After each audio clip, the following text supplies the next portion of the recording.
just say, even men in dresses are allowed to come and stand and watch. Is that what it's doing?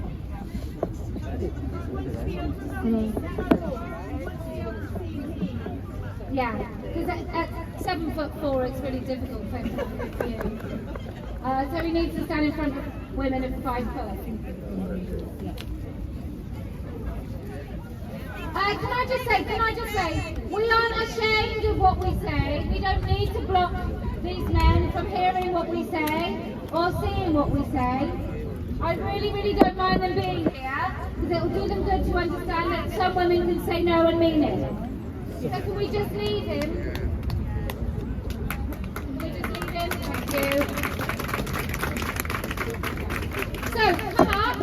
You tell your... So Lynn, I was really interrupted then.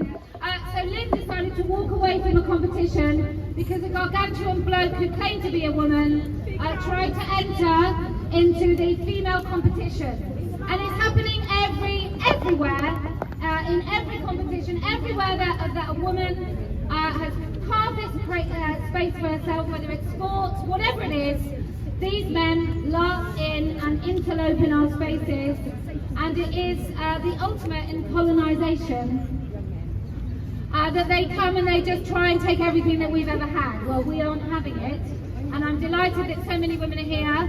So if you want to speak, you can come and take the microphone. It is women that we want to speak, and it's women first. If there's time at the end, our penis havers may come along and grab the mic. Otherwise, we would like just women to speak. So who would like to kick off?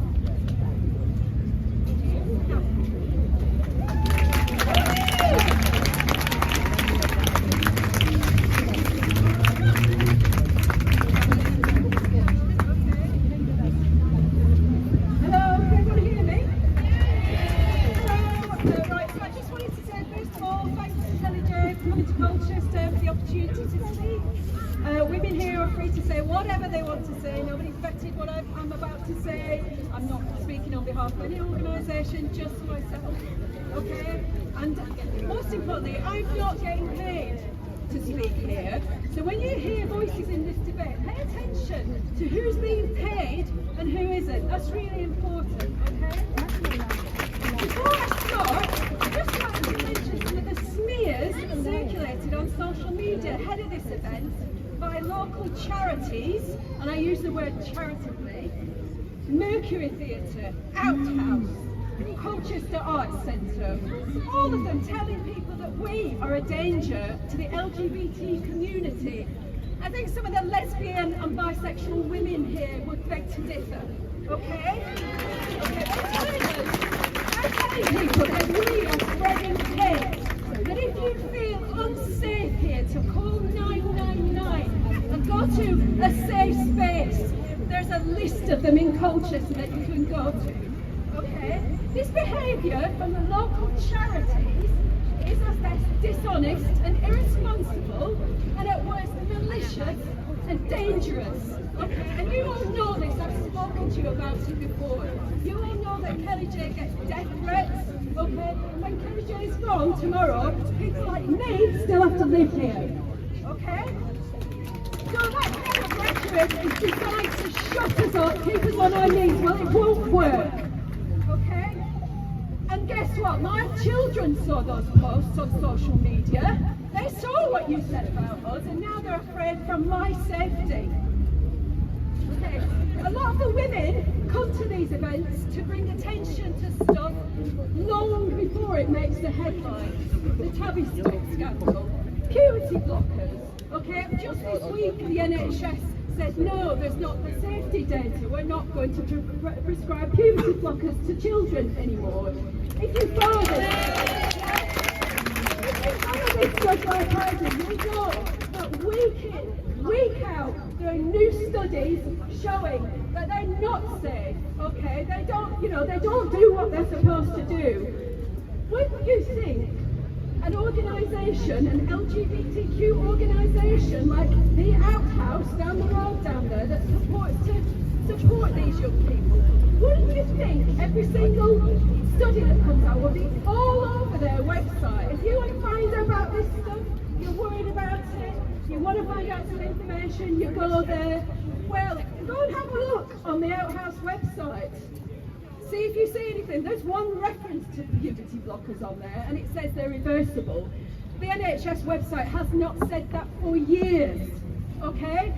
So, anyway, I didn't want to talk about all that today, okay? I came here to talk about something else. I wanted to talk to you about something that happened in a local school, okay? I'm not going to name the school because there's a criminal investigation ongoing, but a school not very far from here, a boy was arrested and bailed last year on account of multiple rapes in the gender-neutral toilets of the local school. So that's multiple incidents and multiple victims. This was not a one-off, okay, in those gender-neutral toilets. This made the headlines. This was all over the BBC and the national newspapers, okay? And it turned out this school had not done any consultation with parents before they put these toilets in, any consultation with students. They hadn't done an equality impact assessment. They hadn't done a safeguarding assessment. They hadn't taken legal advice. There was no written policy, okay? And these are things that would have been done routinely a few years ago, okay? What they did say was they had invited in a local charity, Outhouse, to train the staff and the students, okay? Sorry, I'm just going to go on. Okay, so, hold on a bit there. I don't want to miss any bits because this is important. Okay, so the person who went into the school to train them claims, as far as I know still claims, but was certainly claiming months after this hit the headlines, that gender-neutral toilets are the best for everybody and there is no risk to gender-neutral toilets. Okay, that person can't possibly not know what happened in a local school.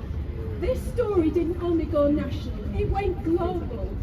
J.K. Rowling, the author, posted about it on social media, shared it with her 14 million followers, and this is what she said. I'm going to pause here, so just bear with me. She said, "This was entirely foreseeable and preventable.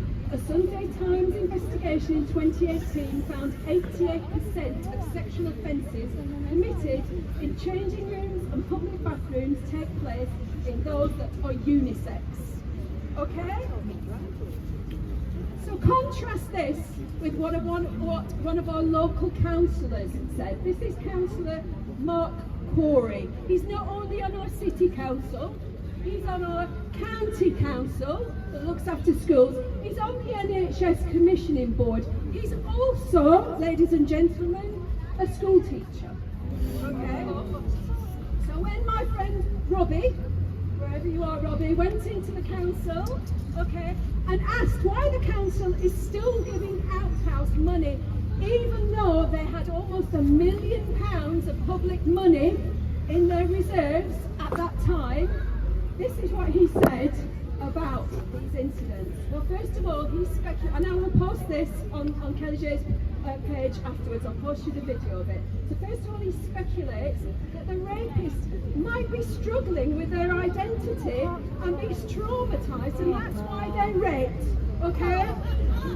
He then went, this is all true, he then went on to say the problem isn't gender-neutral toilets, it's consent. We just need to speak to the boys about consent, okay? As if, you know, whenever has knowing about consent ever stopped any boy or man raping anyone? And does he not know how many boys are already accessing violent porn before they even get to secondary school? okay? So, you know, although he's got every sympathy for his imaginary trans rapist, and that boy wasn't trans, by the way, okay? Not once does he mention the victims, not once does he mention those girls, and not once does he mention the fact that gender-neutral toilets remove the most basic safeguard that you can possibly have for girls in school. Too strong. Excuse me. Are we okay to leave our stuff here? Are we okay to leave, like, put our stuff inside? I don't know how common these attacks are. This stuff leaks out, okay? And even a lot of parents at that school don't even know that it happened. Okay?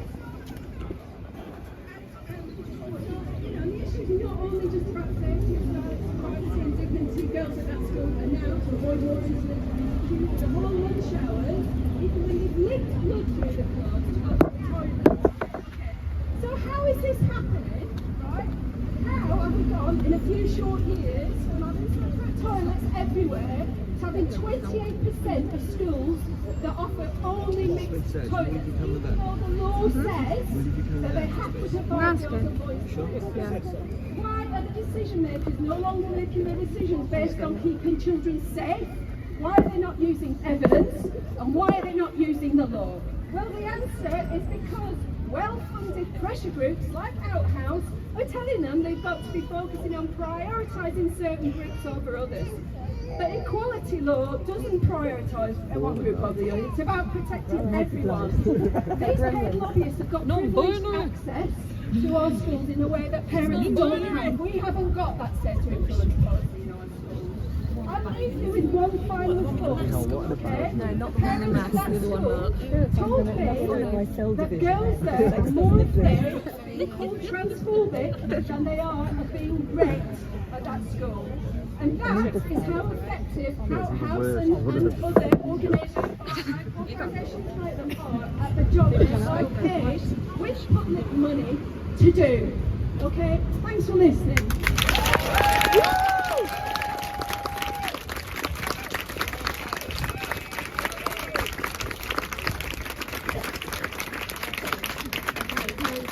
For anybody walking past or trying to get through the park gate, rainbow flags, I just want to say the rainbow flag has been stolen by men LARPing as women.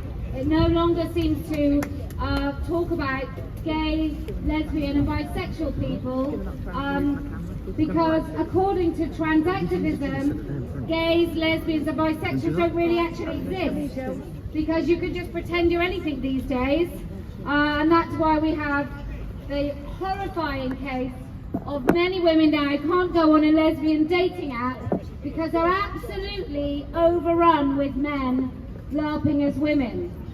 So if you are carrying a pride flag these days, we know that you must kind of be doing it ironically. Okay, so the schools are captured here. You'll find when you send your children even to nursery, you will be asked what their gender identity is. If you want to do a small act of rebellion, just scrub it out. Just say we're not members of the cult, because it is a cult. It really does ask of you to sign up for the whole thing.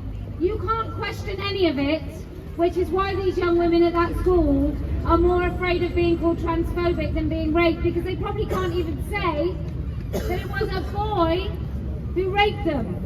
Like, that's where we're at. Years ago, 2016, I was asking, and I was talking about the fact that we would very soon be in a situation in this country, which when I said it, I'm pretty sure I might have been exaggerating, but now it's true, which you are more guilty of a crime by pointing out the penis in the female-only changing room than being in there wiggling it about. Because indecent exposure doesn't really exist anymore. Because if you just say you're a woman, then your female penis can go and show itself to all women, wherever you want to be, including teenage girls. And there was a case in the United States of America where a woman took a photo of a man having a shave at a sink, and she's been banned from the fitness club for taking a photo of a man shaving at a sink in a women's only locker room. So it is global, but the Party of Women, now that we have registered, by the sounds of it, you need to be going for Colchester Council as Party of Women. And then we've also got the elections, which could be anything from May to November. And so I'm expecting as many women as possible to put themselves forward. Because you've taken this step, it's only a small one, it's only a name on a ballot, to actually start having these conversations in places where they're making decisions. And let me just be clear, the men that I know that dress as women, that pretend to be women, go on councils, you will often find them in committees where they are making decisions about policies to do with children, policies to do with public access to certain spaces, elderly care, foster care, and even adoption panels, because then they can absolutely poison those particular wells. And they will introduce all the LGBT inclusion stuff into all of those places. And let's not forget, and I'm so grateful to Essex Police, who seem to really have everything in hand, and I'm delighted that they're here.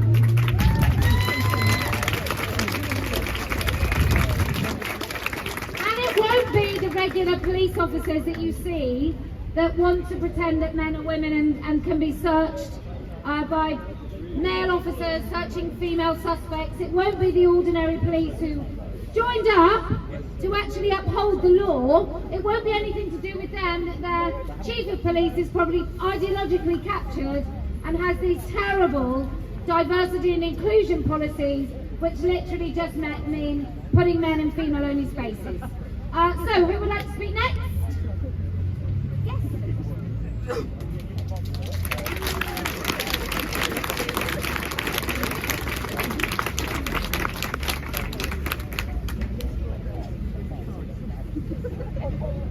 Hi everyone, lovely to meet you. I thought I was on my own in this. Started off with my leisure centre, my local leisure centre, they closed for refab. So off I goes to Waterloo, there's about 20 women and a couple of men there. When I looked, I thought, where's the women's shower? They knocked the wall. All it was a knock, a wall partitioning it. So I thought, wow. Then I walked round to the toilets. There's only 3 women's toilets. Next door to the men, so they took these signs down. Gender neutral. So I said to the women, you're going to stand with me now. Let's all go into the foyer and the manager comes down. Guess what? Not one. I was on my own. Gets me down. I went back, screaming. I want the manager, I want him now, and drag him in there. So I wrote a complaint about these forward emails. I said, this is not right. I come here with my grandson for swimming lessons. Out he gets out the pool, goes to the toilet on his own. Who do I know who's in there? Anyway, he kept saying I was the only one complaining. So I said I wanted it lodged as a complaint. He did do that. Then I wrote to Joel Watkins.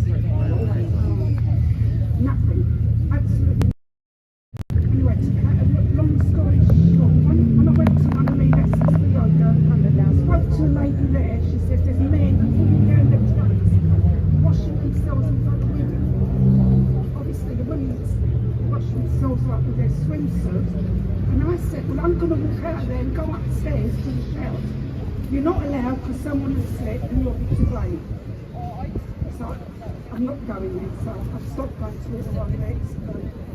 And the other thing is, my poor neighbour, who was very ill, New Year's Eve, taken to hospital, very ill. Overnight, there was a man, fully clothed, off the street, whatever, just wandering in and out. Just wandering in and out. She called her husband within about so back to hospital. That's all I want to say.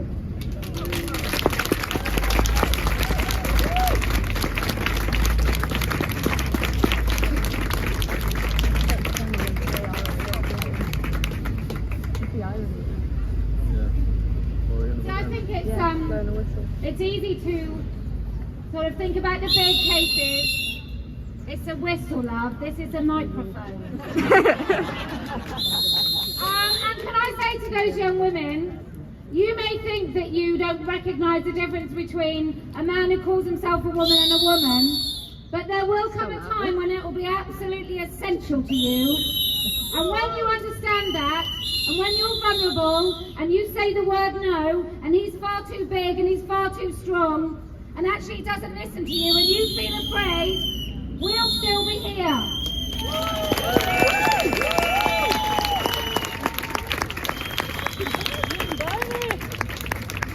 But there's still only whistles. There's some very confused young women who are very eager to please men. They don't know that that's why they do it even. They have no idea. That they might as well just have a maid's outfit on and go and just serve someone in a big posh house. They're no different. You're just enslaved to the trans cult. Anyway, what we forget when we think about this is there's nice cases in the newspapers and there's things that we hear, but there are thousands, if not millions of women up and down this country who feel that they can't speak, or they just self-exclude. They don't. It's not that someone says you can't come to water aerobics anymore.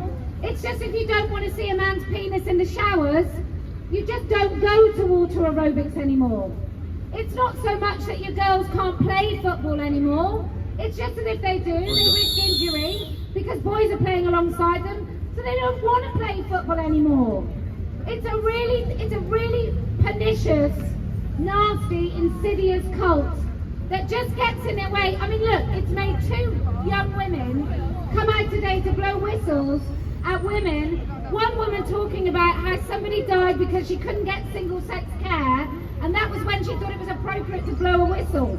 I mean, it's absolute poison. It's like having brain worms.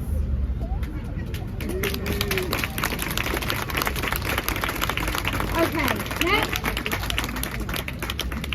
What's he going to do? Go and groom them? Yes. Let's go. Get off your knees.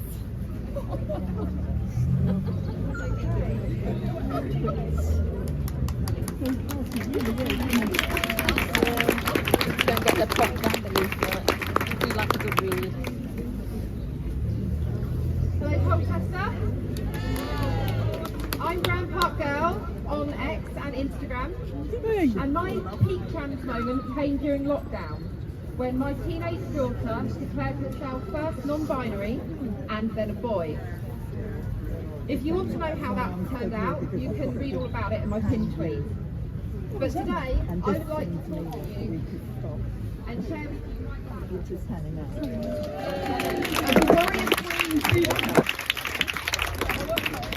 And I'd like to take a moment to reflect on her story, here on ground she once trod. Yes, it's a history lesson, but not a boring one, I promise. Strap in, things are about to get allegorical. When the Romans colonised Britain back in the 1st century, Boudica's husband, the leader of the native Iceni, made compromise with the invaders and ceded some of his power and a lot of taxes in return for retaining some freedom for his people. He became a kind of king light, if you will. Upon his death, he left half of his estate to Rome and half to Boudica and their 2 daughters, as was customary and legal. But Rome reneged on their deal. Half wasn't enough for them, so they took it all. But Boudica was not a pick-me Roman wife. She was a warrior queen of these isles, and would not be silent about injustice. She publicly challenged Rome's honour. Why should anyone negotiate with liars and thieves? Rome responded with violence. They imprisoned Boudica and her 2 teenage daughters. They shaved their heads, had them flogged and tortured, and then the Roman command ordered their troops to publicly gang rape them in front of their own Iceni tribe. This ultimate display of brutal patriarchal power of Rome was meant to degrade, humiliate and destroy Boudica and her daughters. And also send a message to others. Don't question us. Don't challenge us. Or else. But women are stronger and more courageous than the Roman invaders could imagine. Boudica and her daughters toured the land and told the other tribes of Rome's abuses and perversions. She got organised, and soon she had 120,000 warriors at her back. She led her army here to the Roman colony in Colchester, and she burnt it to the ground.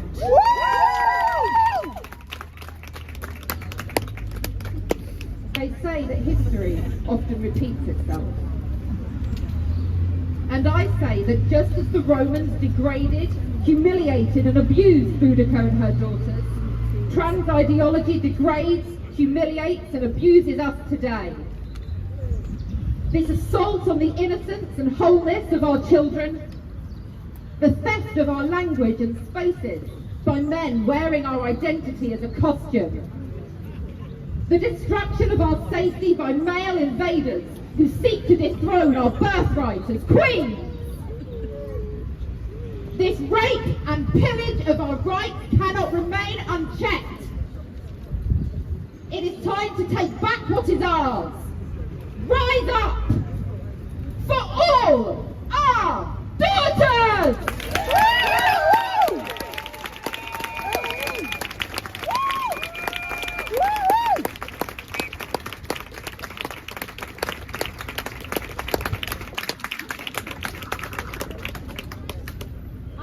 If anyone asks you what is trans activism, I just want you to look behind that gate. Two massive blokes in bad wigs and two young women making the noise and doing the work for them. And can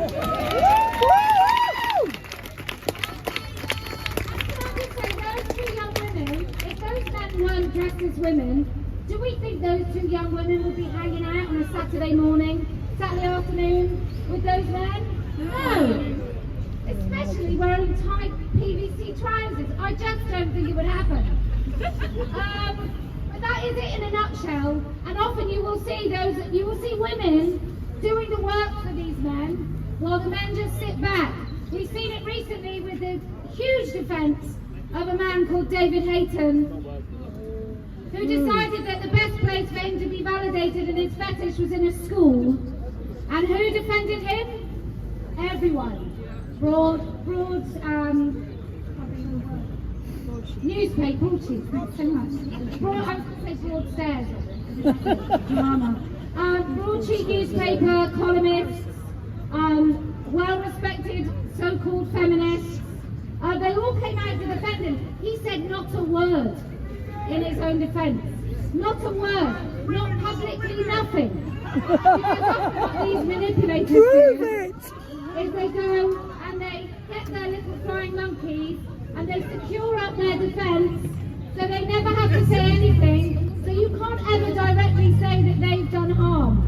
They just are insidious. It's the same as Helen Weberly. She gets to eradicate the fertility of children, and yet she would get more punishment if she just punched one of her patients in the face. But she can rob them of their fertility and sexual function, and she's absolutely fine to walk away. And if you think this government, or the impending next government, which is going to be Labour, if you believe any of their lip service, what the Tories are doing right now, you'd be a fool. Because the Conservative government, they have seen every single erasure of our rights and the rights of our children has been done under this Conservative government. Yeah. And Labour's going to come in. I don't care what Keir Starmer said about girls should only do girl sports. The man doesn't know what a girl is. So you can't actually trust anything he says. So this is where we are. We're in a country where if you want to put your ex somewhere, at the moment there is nowhere. And I implore each and every one of you to make it known to your MP when they knock on the door asking for your votes that you're actually going to vote for or stand for Party of Women.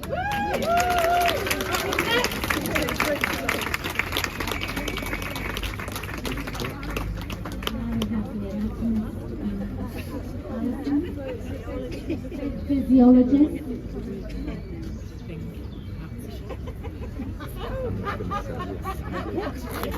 Very good, Hannah.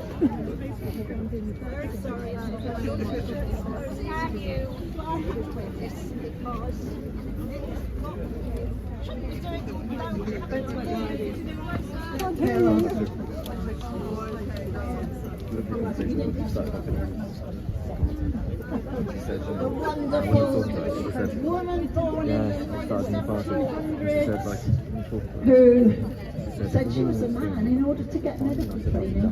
Did a lot of work on cesarean sections. So, right, I wanted to talk about breastfeeding.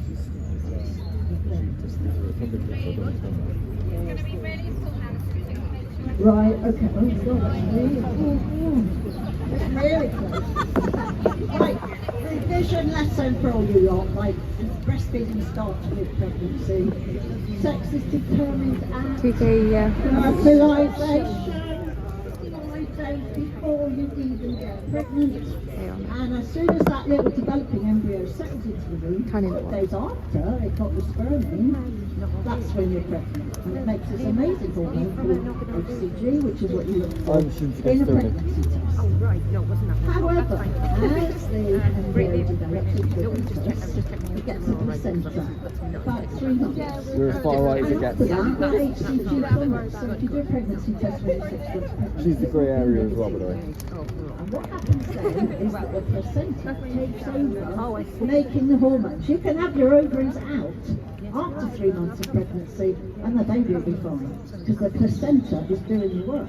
And funny enough, even though it's a boy baby, there's XY cells there making all the female hormones in it. So on we go, let's read this. So, the estrogen comes from the placenta, and then it makes various other hormones, and it also tells the pituitary, tiny gland, size of a pea in the middle of your head, and that makes prolactin. It makes loads of prolactin, and it builds up. That's what makes you feel like a bit of a sort of cow. 7 or 8 months, you know, oh, you don't care, the house might fall down, you don't care. They're very calming. And it also prepares the breast to make milk. And then, away you go, you have your birth, you go into labour, the baby gets born, the placenta gets born, remember the little baby cells make that, and you make colostrum, which is wonderful stuff for your antibodies. Nature has ensured that your colostrum and your breast milk will contain the antibodies for all the diseases you've had or been immunised against. And that milk, those antibodies will go into the baby through the breast milk. They also go through the placenta. Right, baby born, colostrum, lovely, new baby. 4 or 5 days later, your milk comes in. Because that plummeting estrogen and progesterone, once the placenta's gone, your milk comes in, and everybody cries. I was lucky enough to have a C-section 45 years ago, and I kept me for 2 weeks. And I was in a lovely, huge ward, 21 women. We were all, 5th day, we were all weeping, and we were all listening. Okay. Because the hormone, it's like the worst ever PNT. And then, of course, when you feed your baby, you do produce the stimulus on the nipples that feeds back, and you produce oxytocin, which is the hormone that actually contracts the uterus after. And it does make you feel good, because it causes the milk to come down into your breast. Any man who's trying to stimulate breast development, it's not going to work.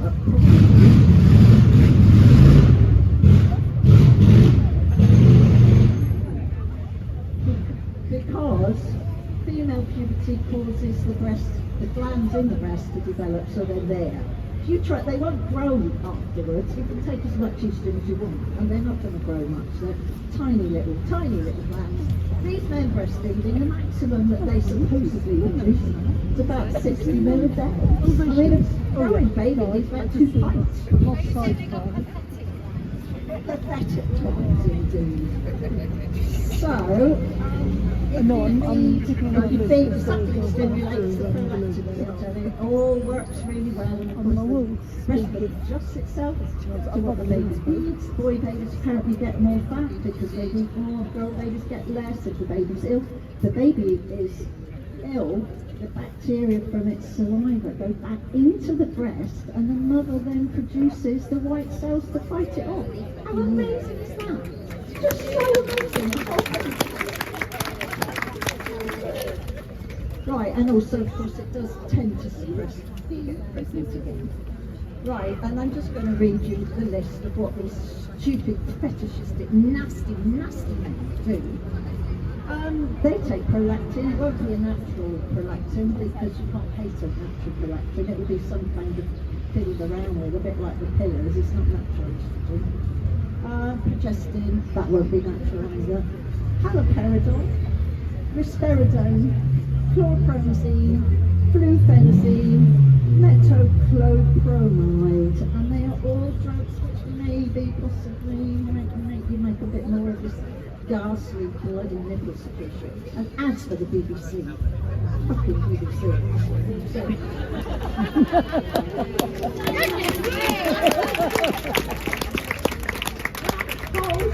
That was one man who did all this stuff, brings a bottle of something white, into his trans clinic. It's not a maternity clinic or anything. He brings it into the trans clinic and says, can you test this? One bloke who apparently had a deluded, unfortunate woman at home, who was the one who birthed the baby, who's probably also feeding the baby. And he takes it in and he says, test this. And the BBC reports it as a proper study. One person, and they never even saw him doing the squeezy bit. They had no idea that he was actually out of this at all. Could have been the baby's mother. So, we have wonderful bodies, ladies. Look after them, love them, cherish them, and we have grown every single fucking human being on this planet. Woo!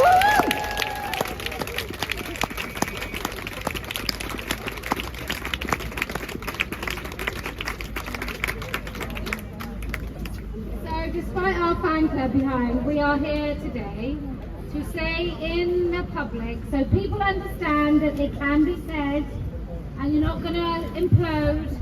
You won't immediately get arrested unless you're in Edinburgh, as we will be in a couple of weeks after the hate crime bill. Because that's going to be fun. I'm going to try and work out what can you say. If I just talk about men, is that all right? If I just say men can't come into women's spaces, is that going to be a hate crime in Scotland? No man has a vagina. Is that going to be all right in Scotland? No woman has a penis. I think that's all going to be all right in Scotland. Non-binary is nonsense. And transitioning children is profound abuse.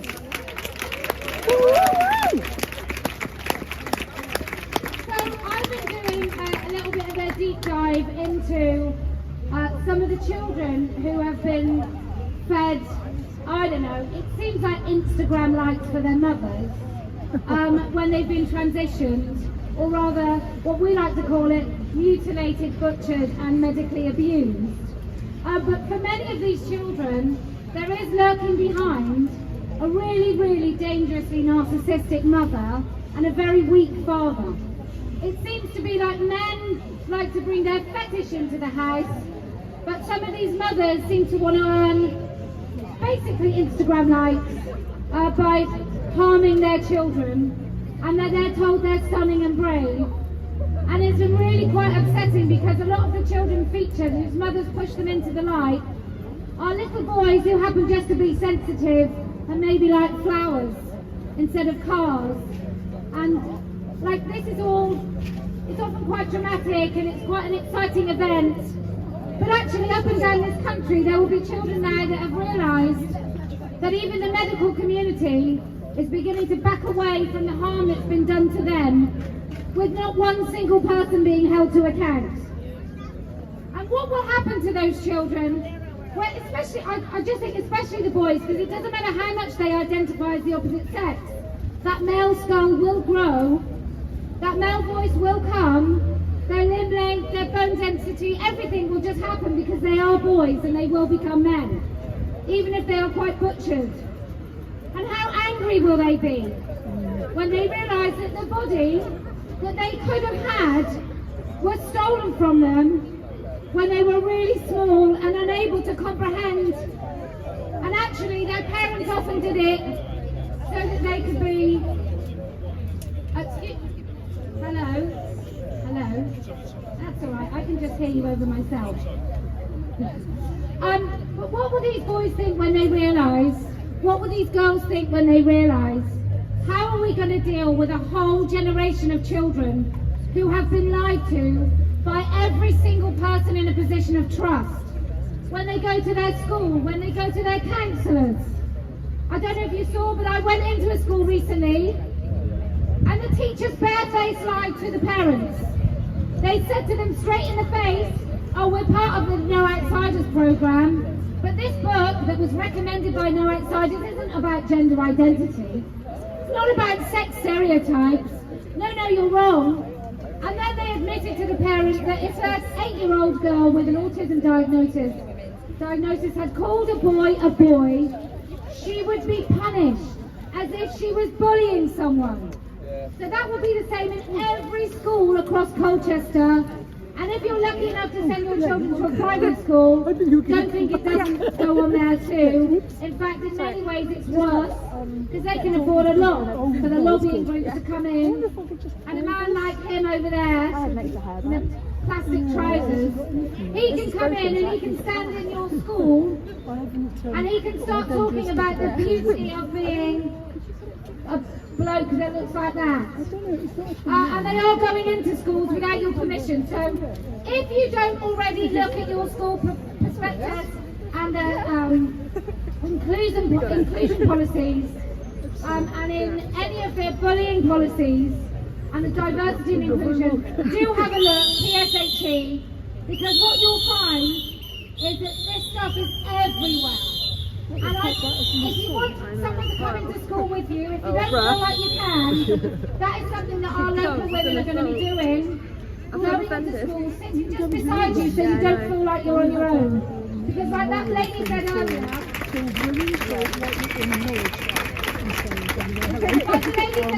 often because it's not talked about in a lot of the mainstream media, people feel like they're the only ones that know that women don't have penises and they don't want those men in their changing rooms. So, anyway, so I run a group called Oh, cool. let me show you where is it. I'm just talking to somebody who's just got a job at UEA. Oh, That's what I was about to talk to you about. Oh, right, yeah. So where is it? is this on Twitter? I'm on Twitter as well, but I'm a James Harvey 2503 on Twitter. Okay. So Oh, I might see you. potentially, who knows, you know? There's a lot around. So the point of so-called trans inclusion isn't to include a marginalised group in society. It is to put women back in their place. So let's accept that these men have deep discomfort with their bodies and are vulnerable to violence from other men. Not because I believe those arguments, but because it exposes the misogyny of the trans rights movement.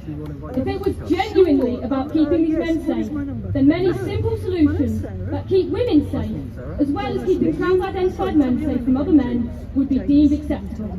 Instead, men's demands are elevated above the basic human rights of women. So I think the best way to demonstrate this, and it's had publicity recently, is intimate searches.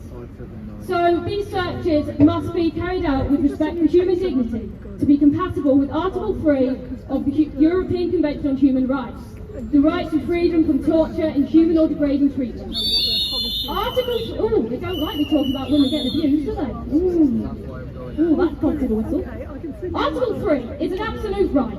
Under no circumstances can it be violated. A trans-identifying man has the right to privacy regarding his trans status and biological sex under Article 8 of the Convention, the right to respect for private life. This is a limited right and can be breached for specific reasons, including to protect the rights of others. Yet we have seen police forces almost wholesale enact rules that allow male officers to strip search women in contravention of the Police and Criminal Evidence Act 1984, and not demonstrating the respect for human dignity required for compatibility with Article 3 of the Convention. Female officers have been disciplined for refusing to search men. Female suspects have had hate incidents recorded against them for refusing to submit to a man searching her. I will repeat, women have had to submit to a sexual assault because a male officer's right to his identity, something entirely subjective, is more important than her right to freedom from inhuman treatment, a non-derogable absolute right. This was argued for at the highest level. Clearly, men's limited rights are more important than women's absolute rights. The government are now revising this guidance, but it should never have got to this. Trans-identified officers could be largely exempt from intimate searches, only required to do so for a suspect with the same cross-sex identity. But this wasn't good enough, because women don't suffer.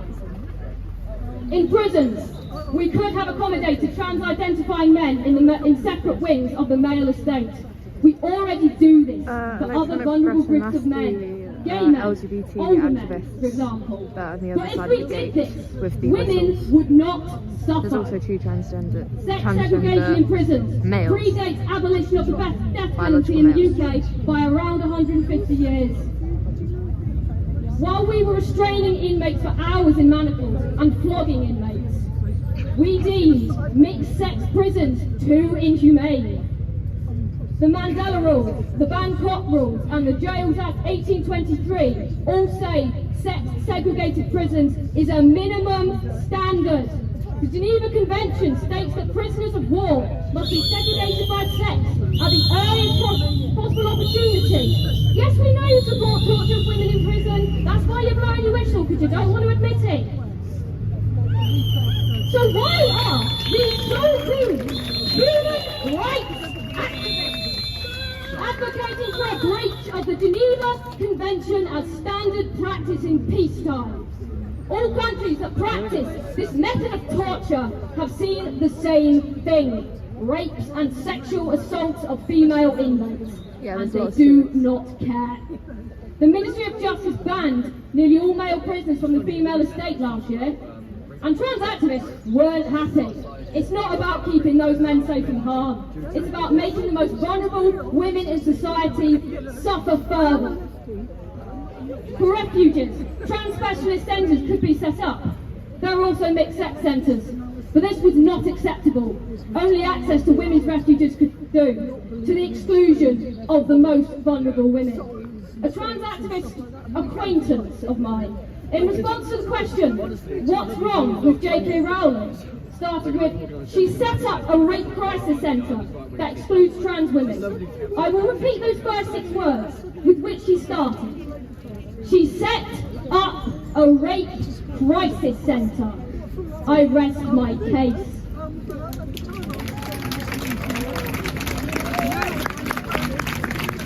Sporting bodies also have a lot to answer for. When something is changed, there is evidence provided for why that change is fair. Think about how long they trailed VAR in football. Nike Vaporfly shoes were deemed to give an unfair advantage in marathon running. They were banned because this would affect the men's marathon. Yet men have had to provide zero evidence that hormone therapy reduces their athletic performance to anything remotely like that of elite women. When coming up with rules, sporting bodies use age-old misogyny. Women are just men with low testosterone. And when they decided what would be acceptable testosterone levels, they chose over twice the average female level, making sure these men could get what they wanted. Here, there are a few easy solutions. Making the male category open is one. Another was tried by FINA. They had a trans-only category. Celebrate trans excellence, if you will. No one entered, because it's not about wanting to swim, it's about dominating women.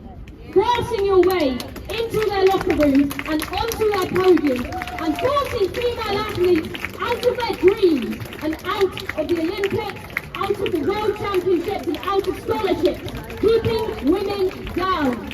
I'm here to coach days. Why do you think I do that?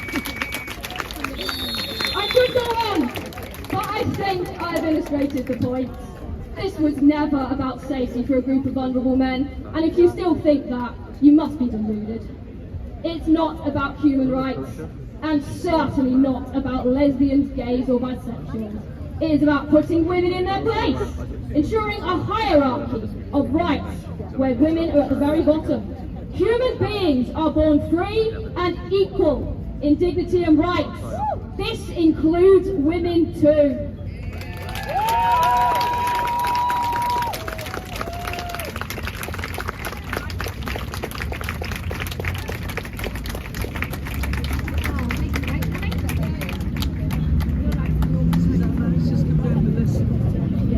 She sued the Green Party because every time she was standing for election or something, they would suspend her for the election period, and they had to readmit her because Well, my name's Emma, and I find it's quite amazing to follow that last speaker. You know, she's so articulate. I love and all they have is whistle. Come back with your arguments. Come and argue with us. Discuss it. Okay, right. Yeah, I'm very old school. I've got a laptop because I've got very bad eyesight, so I have to read big. My name's Emma Bateman, and I'm sometimes a member of the Green Party of England and Wales.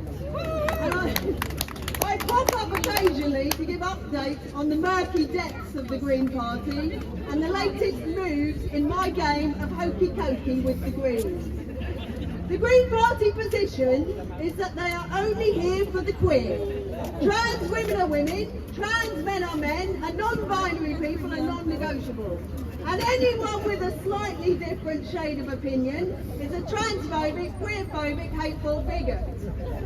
Now, the official women's group in the party is Green Party Women, where a battle of the sexes has been raging for years between the sex realists and the gender pick and mixers. I used to be a co-chair of Green Party Women, and I can tell you that is one hell of a hot seat. Since 2020, 4 gender-critical co-chairs of Green Party Women have been expelled or suspended from the party for basically saying sex matters and men are not women. 3 of us are still expelled or suspended, and the 4th is not allowed to hold any position in the party other than that of being a horrible warning.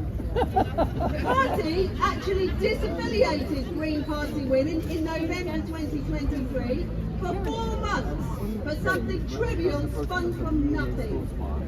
Now I am currently expelled again. This is the 3rd time for the same complaint. It used to be quite isolating being expelled or suspended, but there is quite a crowd of us now, because alongside the 3 expelled and suspended co-chairs of Green Party Women, plus another suspended committee member, 3 members of Green Seniors have also been suspended for queerphobia and trippery, because they understood that men aren't women. This is May 4th. This takes long enough.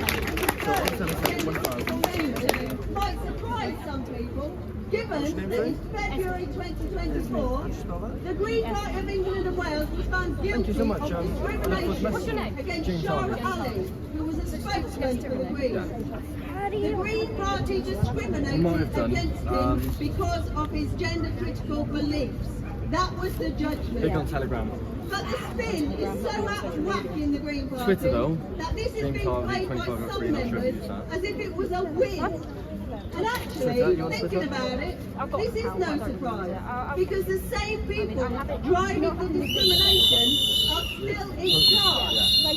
So the co-leader, who called LGB Alliance a hate group and signed a letter to Washington beauty doctors for kids, is still the co-leader.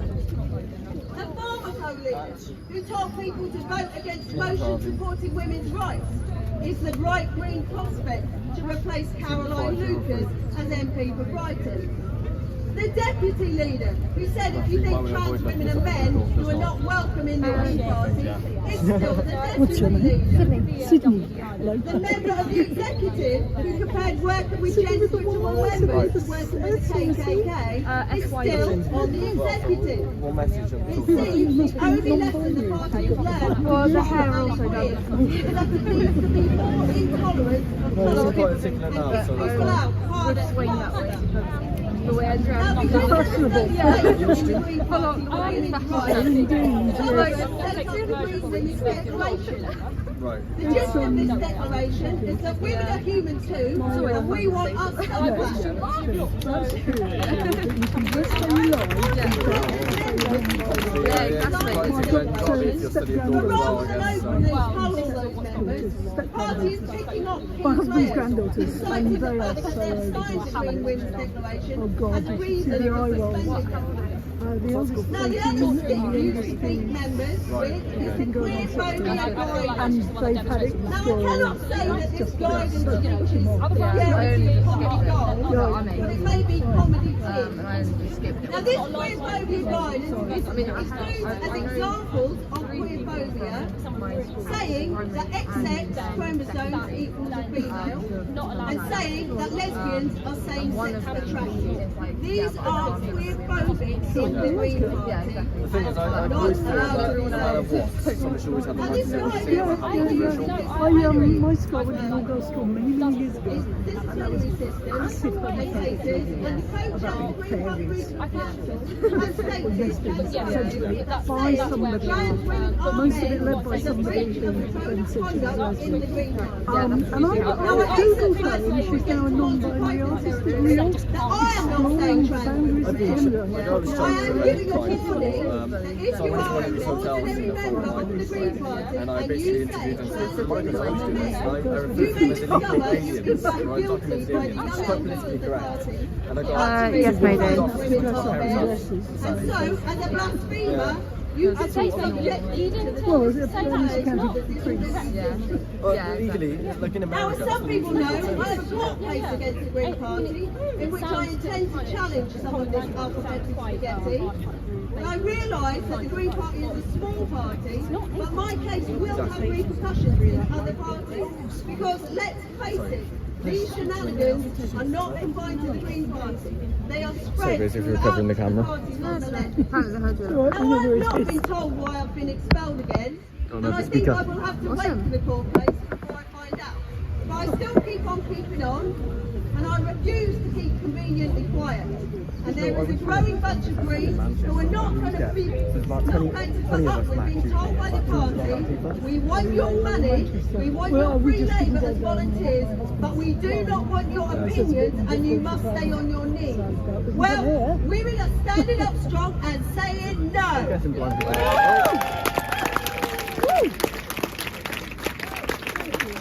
It'll be better when I upload it from the camera. I didn't know where you said KJK or KKK. I think we're moderately equivalent today. That identifies as a reasonable, rational debate. I just like to really understand whether those very small women would genuinely be alright in a female-only space with just one of those massive blokes. And I don't think they would.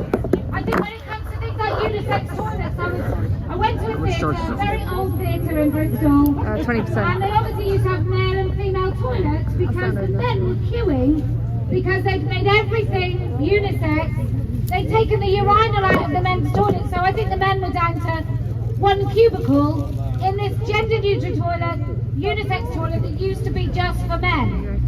So being decent people and all above the age of 45, everybody just went to the separate toilets, except for two pillars who came in the women's toilets, because they were both mixed sex. And I was like, I think this is women's. And he was like, it says mixed sex on the door. And anyway, he just basically had a banner saying that he was actually a bit of a penis. So then you had these men queuing. And then I just thought, well, I was there because the toilets weren't perfect, and I don't know if you've ever been to other parts of the world, but our toilet doors are quite big in comparison to America. But I just thought, what if that was my daughter, who's not got half the mouth that I have? She's only 17. How would she feel if in that mixed-sex toilet it was her and 6 men? 3 men in the cubicles, 3 men in the queue with her, and just her. Like, how are women going to feel in those places that are totally taken over by men? And they might not even be horrible men. They might be really nice men. But they're still men. And women still have this very well evidenced reason for being fearful of men they don't know. And so any woman that tells you, these young women who pretend that they wouldn't be worried, when I was in that very posh food establishment called McDonald's, on my way back from holiday, and we went in, and I was in the cubicle, and I've shared this very many times before, and I'm sure every woman or girl watching will understand when I say, when I was in that cubicle and someone came in making quite a racket, talking on his phone, I just held my breath. I couldn't hold it for that long. I held my breath, and then I breathed really quietly, and I was on high alert, totally involuntarily. I was on high alert until I heard his footsteps leave and the door close behind him. And that's how we feel. So it doesn't matter if you have a bad fitting wig, if you call yourself Delilah, if you put on bad makeup, if you nearly hide your 5 o'clock shadow. It doesn't matter, because we still read you as men, and we still fear you just like every other man we don't know, and unfortunately some that we do. So that's just I just hope everyone watching is just looking at, if you've ever been in doubt at all about what this, it's not a movement. There is no movement in which autogynephilic fetishy men belong in the same kind of community as confused silly girls. That is not a community. Who else would like to speak? There's a lady over there I really want to speak. Yes, please. Come on, Lynn. Come over. Lynn pinches everyone.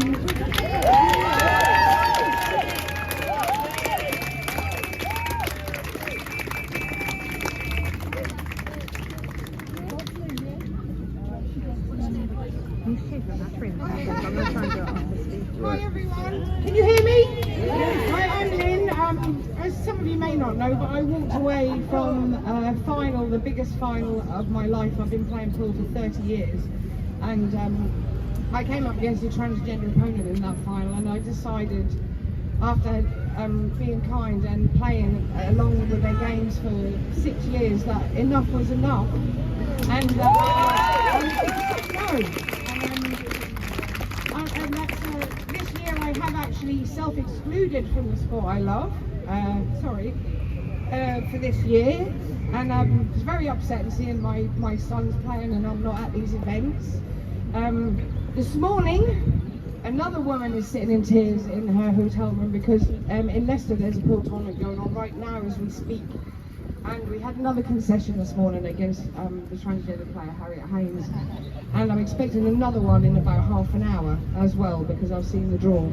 And these women, nobody seems to care about the mental health of the women that are self-excluding, not just from sport, but from other areas of life like swimming pools and everything else.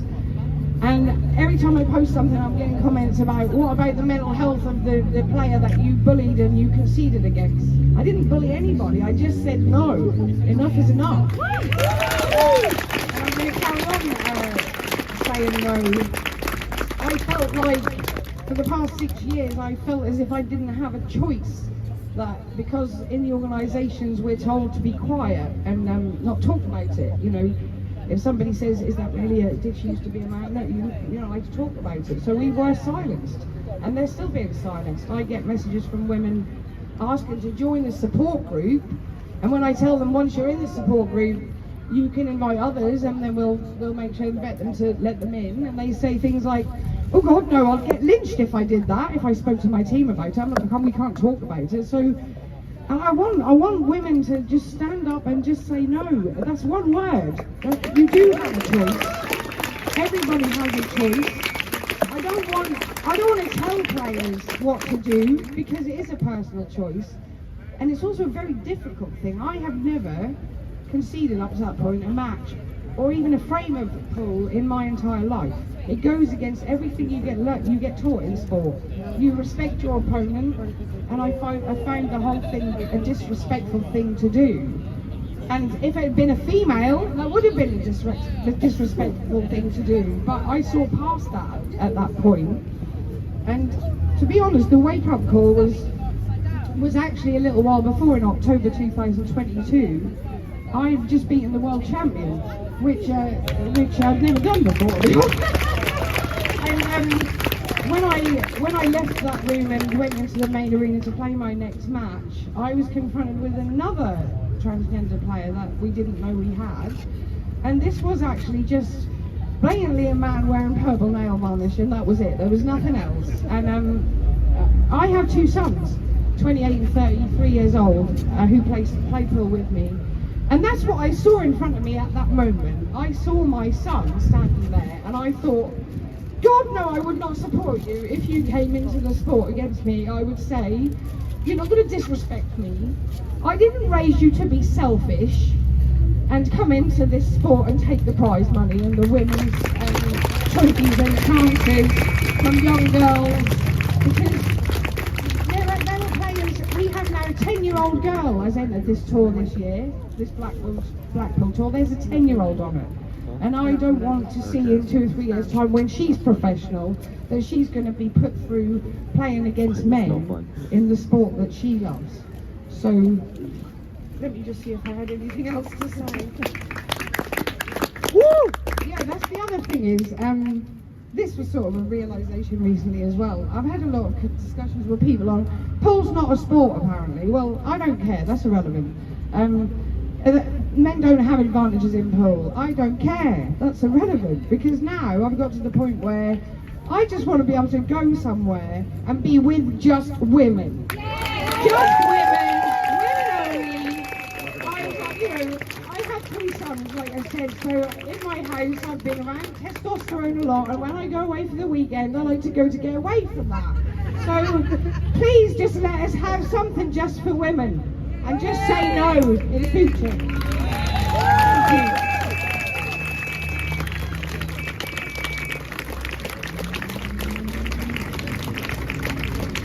I'm just going to change my battery on my camera. Oh, not all heroes wear capes. I just want to say, when I saw Lynn, and I'm sure we all did it, when we saw Lynn, I think I just burst into tears. I was just so moved by actual courage. This is not a woman who said stuff. This is a woman who did something, who actually sacrificed something. And then I cried all over again when all of the men in her club presented her with the cup and the money. And I just want to say, maybe what we could do, and perhaps the male pool players are doing it already, but maybe we can compensate the women who walk away, and we can ensure that they don't lose out.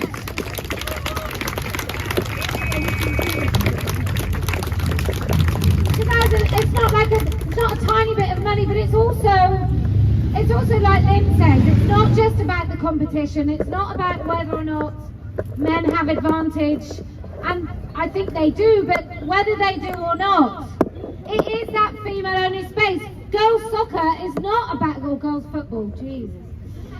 Girls football is not about whether or not they're the best people on the pitch. It's not just about that. Obviously they do want to win, because we're not all at primary school, we don't all get a badge. But obviously they want to win, but also it's the freedom of being in a single-sex space. And I mean that for men too. You know, sometimes people go, oh, there's victories now, there's girls playing in men's sport. I'm like, why? Why is that a victory? Why are we taking away these single-sex spaces from anyone? But unlike the men, it has far graver complications and consequences for us when men come into our space. And I think we need to just hold that. I know that the police, you all know about the police. Did you know that in hospitals, the 4 NHS trusts in this country, only 4 differentiate between a woman and a man who calls himself a woman when it comes to any of your medical treatments. So they don't record it, they don't know, they don't have to tell you. So if you go in, it could be the instance you go in, you've got a male doctor, you're going to have a smear, you ask for a female chaperone, and you still end up in a room with 2 men. It's absolutely scandalous. And we saw the case recently that I highlighted about the man who liked to dress up as a PVC kind of fishnet nurse in his spare time, but then he worked on a ward with women with psychological trauma, a really sort of a high intense unit. And the first thing he did on that women's only ward is he moved his office down to where they all sleep.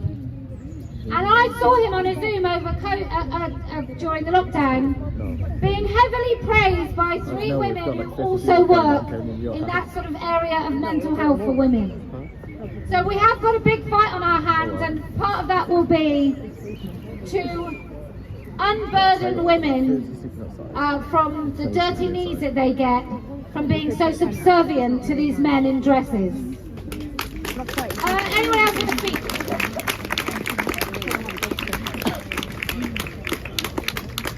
Anyone else, or forever hold your peace?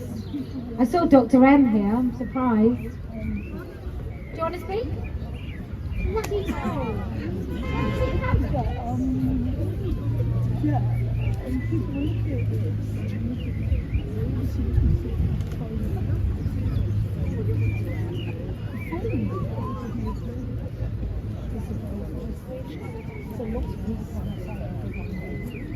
I'm just saying, No, we really everyone. want to do something for students against tyranny and want to As a speak just to promote our Colchester of over 50 years, I extend a warm welcome to Colchester, to Kelly J and to her stewards.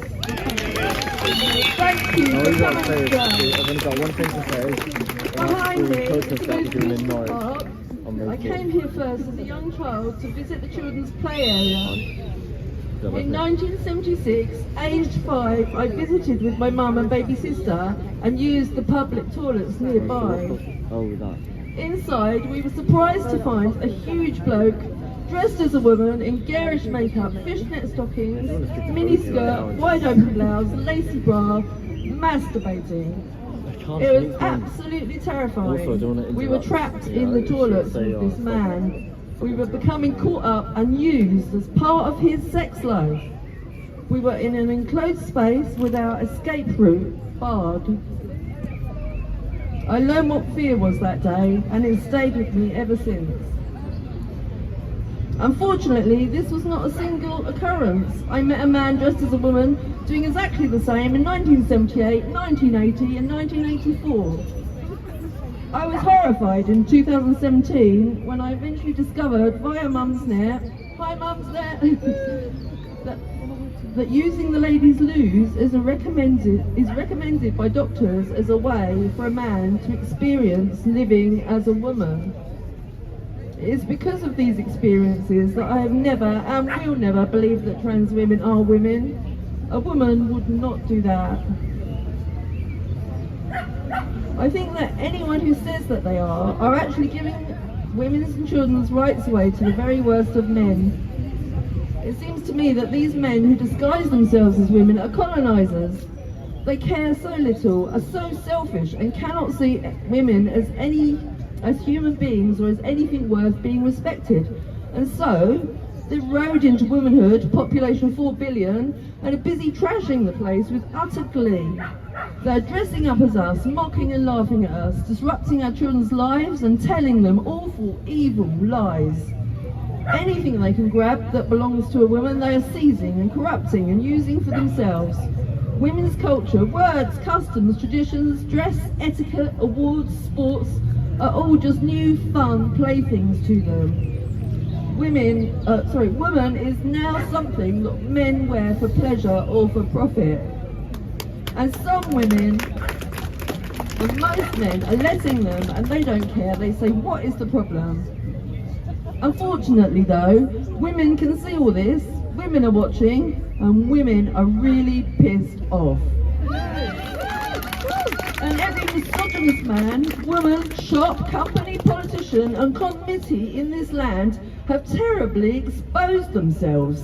We see you!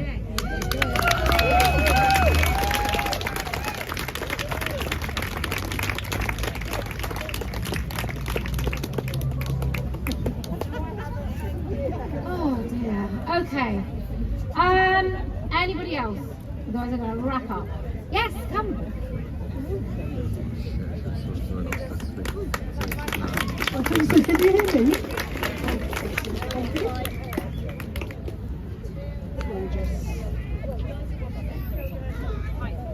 Yeah, that's a good idea. Hello, and it's really good to be here. What I should do is just stand here and whistle, because apparently this is the way to express ourselves. But I thought what I'd do instead is to read a love poem. I'll tell you the story about it. I'm from Norwich. I'm Sarah. I'm part of the Norwich Women's Rights Group with Norfolk Women's Rights Network. That's Some of you have WRN, heard Women Rights Norfolk. about the biggest swimming pool in Norwich, which is University of East Anglia Sports Park. And over a year ago, we found out that in the dressing rooms, which are clearly marked female, there are blokes walking around with their tackle out.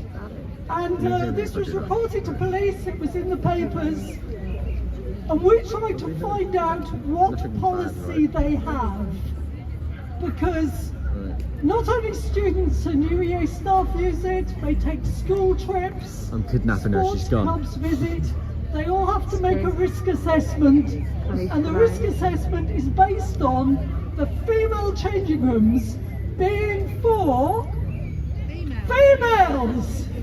Astonishing. And it's been over a year and they've been refusing to answer. They did photocopy a bit of paper to hand out.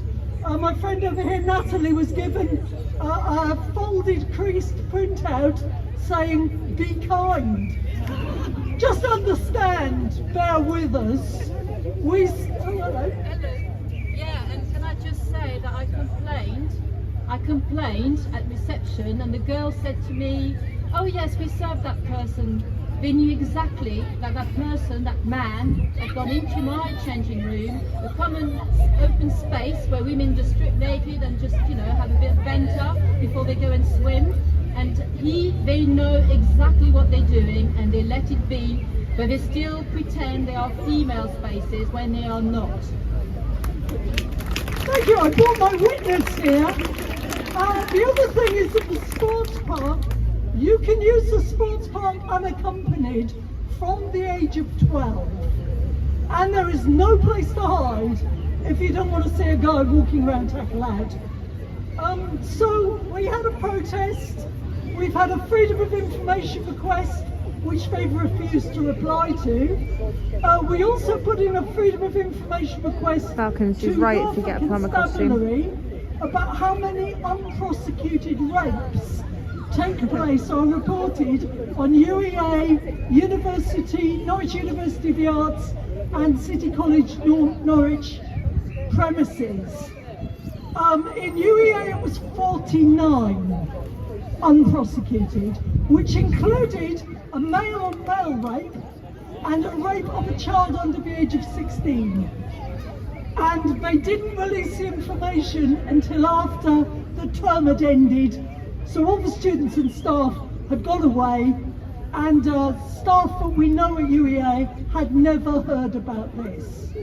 So there's a lot going on there. We had a protest in February, and Natalie and I and some others decided to come back and deliver a love letter to the Vice-Chancellor, because the Vice-Chancellor is the last resort to be answerable, and he's not answering.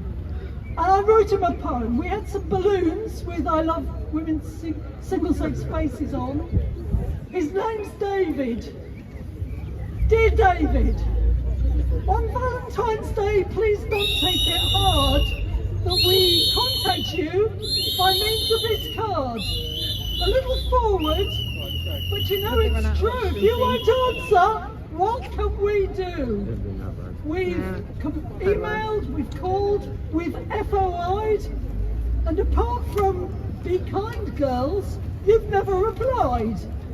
Do you think this is what the public expects, that you treat our concerns with such disrespect? That you treat, when a room is marked female, well, what do you know? That's a place where just female-born females can go. This is not a debate.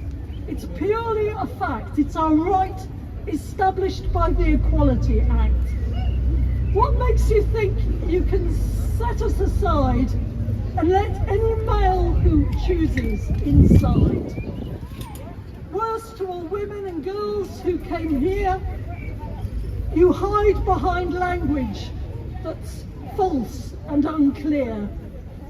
If you want to please men who wish to undress around unconsenting girls, do not leave us to guess. Shape up, get a grip. Tell Sports Park UEA, women's rights are not yours to give away. No, that's a woman problem.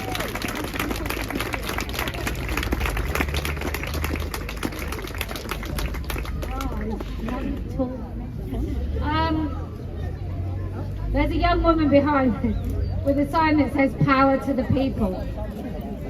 Let me tell her about power. If I don't have the power to go in a female-only space, I don't feel that powerful. If I don't have the power to insist that my daughter doesn't get told at school that boys can be girls and girls can be boys and she should shut up and be kind, I don't feel she has any power. I think there's this really weird thing that's happened to these kids where, as opposed to doing stuff, they just hold a sign, they think they've achieved something. As opposed to doing something, they just feel they have to say what their identity is, and all of a sudden, they deserve some sort of praise. I think it's about time we got them doing things to feel good about themselves, so they didn't do this fraudulent thing to their psyches of pretending they've actually achieved anything, just by turning up to a park and standing next to men in terrible wigs. I just want to say to both of those men, just in case they're not aware, you in women's spaces make us feel uncomfortable and afraid. Please, no not please, stay out of women's spaces. I just want to be clear, because I think sometimes they convince us, well, they don't really care about us, it's all part of their fetish, but I think sometimes these men use our spaces pretending that women don't really care because no woman looks at them in the eye and says, get out, don't come in. But I just want them to be aware that most women are afraid and don't want them in our space, and then they can't go around being ignorant. Also, I just want to very quickly talk about language and why it's really important, and why there are people trying to tell you now not to police other people's language. When we stand against something that uses language as its tool to silence and punish you, to make you repeat the mantras and the lies, and it's all linguistically based, there is no opposition if you join in with their language. There is none.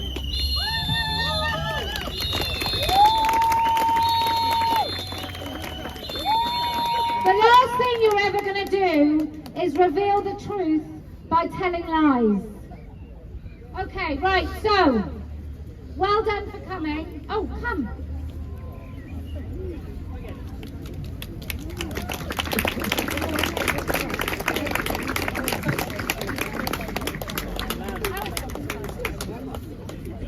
I was terrified.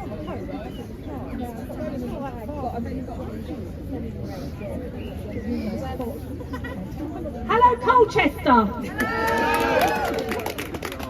I'm absolutely terrified. I'm shaking because it's the first time I've ever spoken like this. But the reason I'm doing this is because of our children. Because transitioning children is profound abuse. And only now, after 5 years, have these puberty blockers been stopped for these children that are now potentially children out there that will have their lives ruined forever. It's irreversible, and it's all going to be the biggest medical scandal ever. This will all come back to haunt us. We know that there's no evidence base for this. Why these? It's because it's. I don't know why we are doing this, and I don't know why more people are not standing up to this. But thank you that everybody is, and thank you to Kelly for everything that she does. I follow her, and all of you that support this. One of the things I want to talk about is a teacher called Kevin Lister. Kevin Lister is starting his tribunal. Now, what was his crime? His crime was a child called Lizzie asked to be called Liam.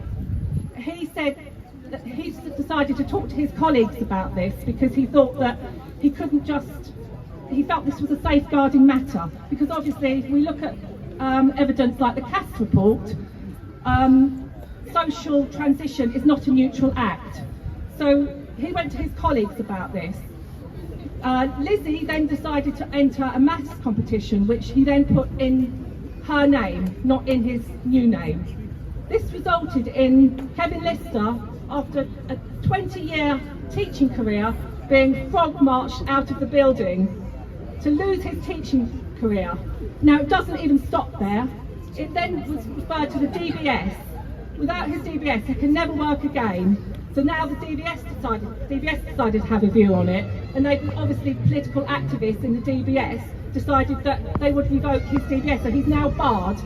You know, everybody knows if you work with children, you have to have an enhanced DBS, and because he can't have that, he's now literally been put on the scrap heap. A brilliant maths teacher just put on the scrap heap. Thank you, everybody.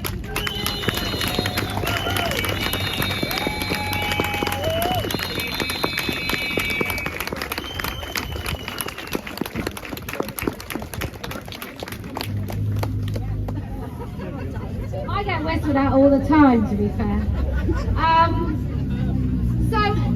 So the DBS is captured, makes you wonder who they're overlooking, doesn't it?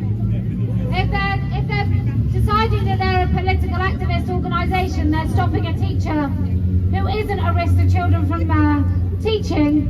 I just wonder, who are they helping? Who are they disguising?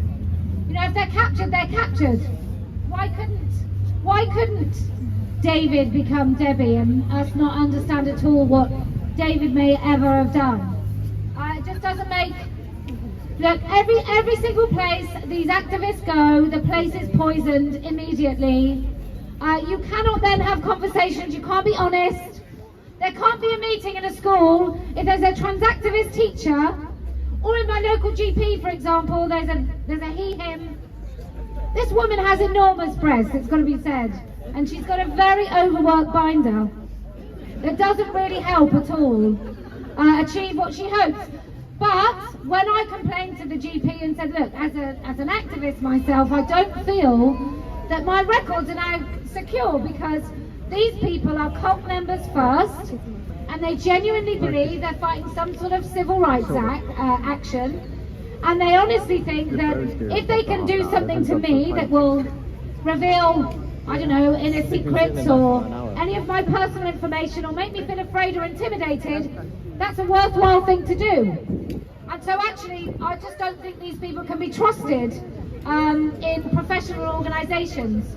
Does this young lady in blue want to talk? Do you want to talk?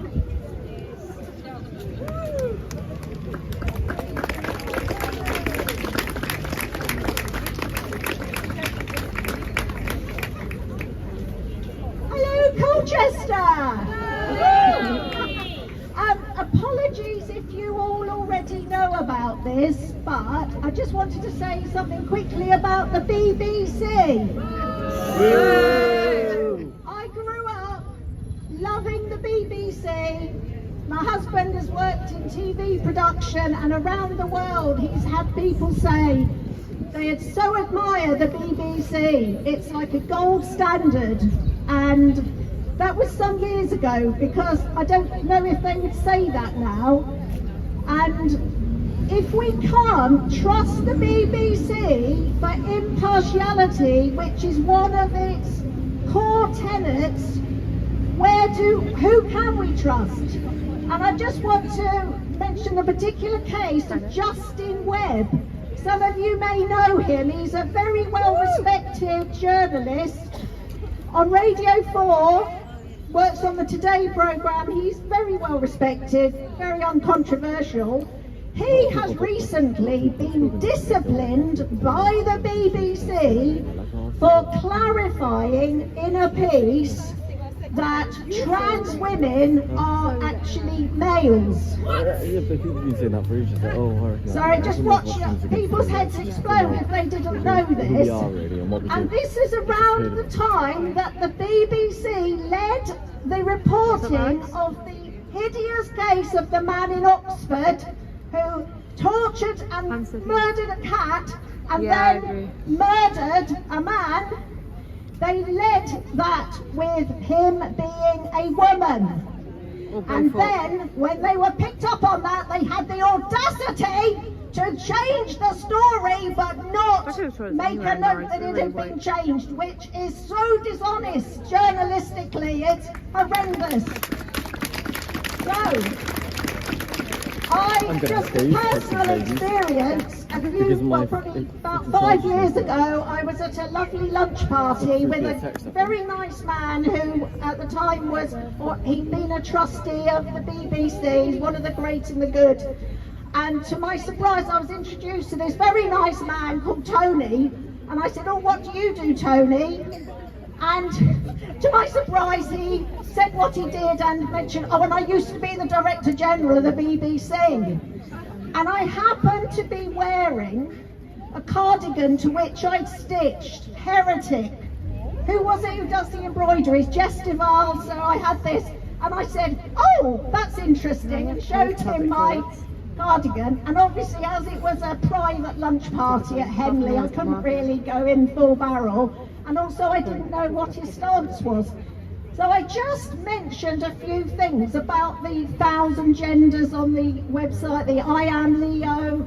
I mentioned the young woman who was featured talking about effectively doing sex work, and it was posited as if this was good for her mental health. She was a furry, and she did this online. I mean, it was just, and his eyebrows went up, and he said, "Oh, I wish I'd recorded it." He said something like, "Oh, I wish I'd known about that. I would have done something about that." Because he was in charge of the BBC when that was happening. And I said something else about activism, and he actually said that it's very difficult at the BBC when you have all of these staff groups, like LGBTQ staff groups. It's very difficult to go against them. And as I say, because it was a lunch party, I didn't say, "You fucking coward!" He allowed this hideous activism to creep into the BBC to damage children and journalism. Sorry for shouting.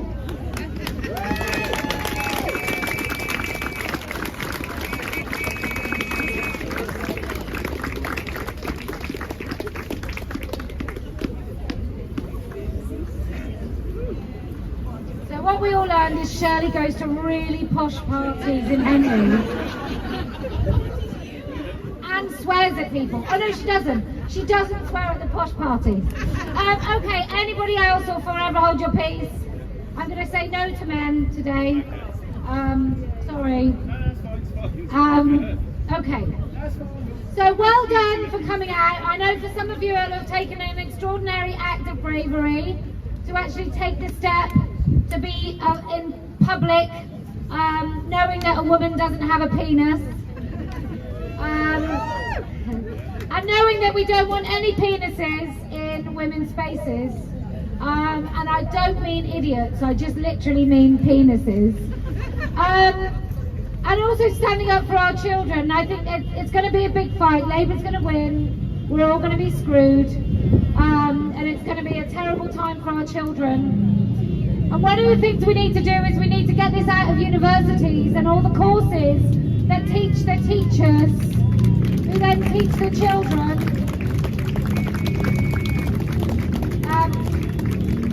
Okay, so I would like to see some of you stand for candidates for Party of Women or your next local elections. It's really important. We need women in those conversations to say no. And if you know anything about the political power in this country, often it doesn't really lie with the MPs. It can quite often lie with county councillors making the decision, literally making the decision, who goes and visits Mrs. Jones who's incapacitated and needs somebody to intimately care. Who is going to go into schools? What organisations are allowed to go into schools? What are children allowed to be taught? What's going to happen to the foster community? I've met women who want to be foster carers who can't because they don't believe in transitioning children. And so then they're barred from being allowed to foster. And I don't know if you know anything about children in care, but they are the most vulnerable children in this country, by a country mile. So, if you care about those things and you want direct democracy, I beg of you, please stand for Party of Women. It's going to be your voice. It's going to be us ordinary women who don't have billionaire backers. We don't have grants from the government.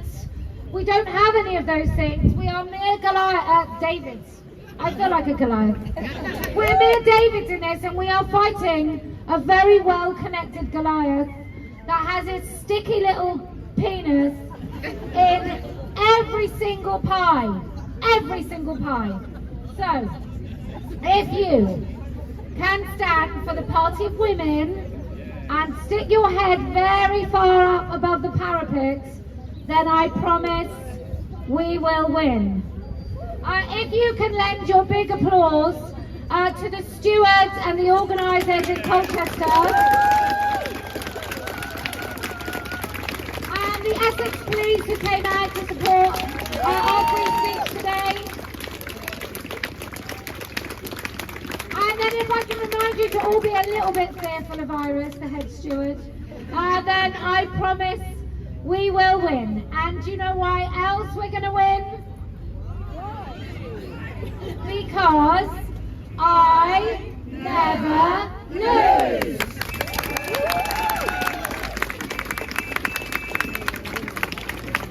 Huh? No, I don't know. You're more likely to say I'm always right. Oh yeah, exactly. I'm always right. Even when I'm right. You gonna go? No, this is when they formed the circle. This is when they formed the circle. See what I Oh, mean? so you should have gone beforehand. No, I shouldn't have. She's fucking anti-man. I really don't like how anti-man she is.